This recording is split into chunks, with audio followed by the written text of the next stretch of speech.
Hello दोस्तों, welcome back in Anand classes. आज के इस वीडियो में मैं आपको बिहार बोर्ड परीक्षा से रिलेटेड एक इम्पॉर्टेंट क्वेश्चन समझाने वाला हूँ। इस क्वेश्चन को एक बच्ची ने मुझसे पूछा है, तो अगर आपको भी किसी तरह का कोई क्वेश्चन पूछना हो तो आप क्वेश्चन को लिख सकते हैं कमेंट बॉक्स में जाकर। तो चलिए इस क्वेश्चन को जानते हैं कि कैसे हम इसको सॉल्व करेंगे। क्वेश्चन है, एक घड़ी की मिनट की सुई 14 सेंटीमीटर लंबी है, तो इसके द्वारा 15 मिनट में रचित क्षेत्रफल क्या होगा। तो जैसा कि आप लोग जानते हैं दोस्तों कि घड़ी क्या होता है, वो एक सर्कल होता है। घड़ी एक सर्कल होता है, ठीक है। अब इसमें बोला कि जो मिनट का काटा है, मिनट के काटा द्वारा 15 मिनट में जो सर्कल एरिया बनेगा, जो क्षेत्रफल बनेगा, उसका क्षेत्रफल आपको ज्ञात करना है। यानी 15 मिनट में जितना वो कवर करेगा जगह उसको। तो सपोज मान लीजिए कि मिनट का काटा आपका 12 पर है। इस तरीके से घड़ी जब बनाते हैं आप थोड़ा सा छोटा कर देते हैं, लेकिन चूंकि यहाँ पे हमको घड़ी का कांटा जो सुई है जब घूमेगा तो एक वृत्त ही बनाएगा, इसलिए हम इसको पूरा लेंगे। अब मान लीजिए ये 12 पे था, नीचे 6 होता है, इधर 3 होता है, तो आपको पता होना चाहिए कि 15 मिनट में घड़ी का जो कांटा है वो यहाँ जस्ट एकदम एग्जैक्टली 3 पे पहुंचेगा। यानी इस तरीके से ये एक फिगर बनेगा, यानी इस तरह का आपका एक फिगर आएगा, ठीक है। तो आपको इसी फिगर यानी ये जो आया एक त्रिज्या खंड यहाँ पे बना है, जिसका आपको क्षेत्रफल ज्ञात करना है। तो त्रिज्या खंड ज्ञात करने के लिए जो उसका फॉर्मूला होता है वो क्या होता है, तो सबसे पहले आपको वो पता होना चाहिए। त्रिज्या खंड का क्षेत्रफल का फॉर्मूला होता है theta by 360 degree into pi are square. चाहे तो आप इसको रिवर्स करके लिख सकते हैं, पहले pi are square into theta by 360 भी कर सकते हैं, ठीक है। तो ये फॉर्मूला आपका होता है ये निकालने के लिए। अब निकालने के लिए हमें यहाँ थीटा का वैल्यू चाहिए। अब ये थीटा का वैल्यू क्या होता है, तो त्रिज्या खंड द्वारा जो एंगल यहाँ पे बनता है वो आपका थीटा का वैल्यू है। ये आपका यहाँ पे थीटा होगा, ठीक है। तो आपको क्या ये थीटा दिया गया है, नहीं दिया गया है, तो सबसे पहले आपको ये निकालना होगा, ठीक है।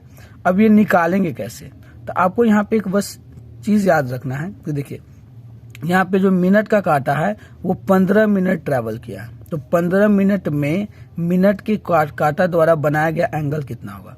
तो आप एक चीज हमेशा याद रखेंगे कि एक मिनट में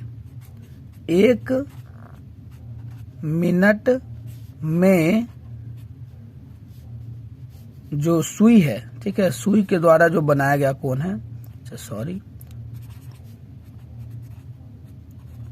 सुई के द्वारा बनाया गया कोण एक मिनट में जो सुई है वो 6 डिग्री का कोण बनाता है, ठीक है।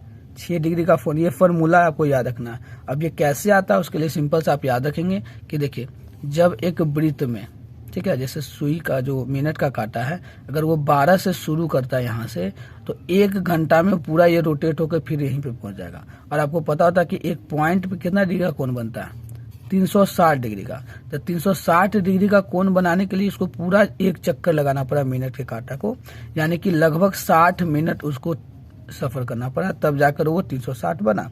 अब 60 मिनट में 360 डिग्री, तो 1 मिनट में कितना होगा, तो 360 और ये बटा आ जाएगा 60, 0 से 0 कट जाएगा, 6 से 36 आएगा 6 बार में, यानी 1 मिनट में आपका 6 डिग्री ये बन जाएगा। समझ में आया कि कैसे आया, यानी कि 1 मिनट में चूंकि ये 6 डिग्री का कोण बना रहा है, तो 15 मिनट में कितना डिग्री का कोण बनाएगा, 15 मिनट में तो 15 गुने 6 डिग्री, जो कि होगा आपका 90 डिग्री, यानी कि 90 डिग्री का यहाँ पे कोण बनेगा। अगर 20 मिनट रहता तो 20 से गुना कर ले तो 120 आता, यानी कि जितना भी मिनट का आपको बोला जाए उतना आपको क्या करना है, 6 से गुना कर देना है, ठीक है।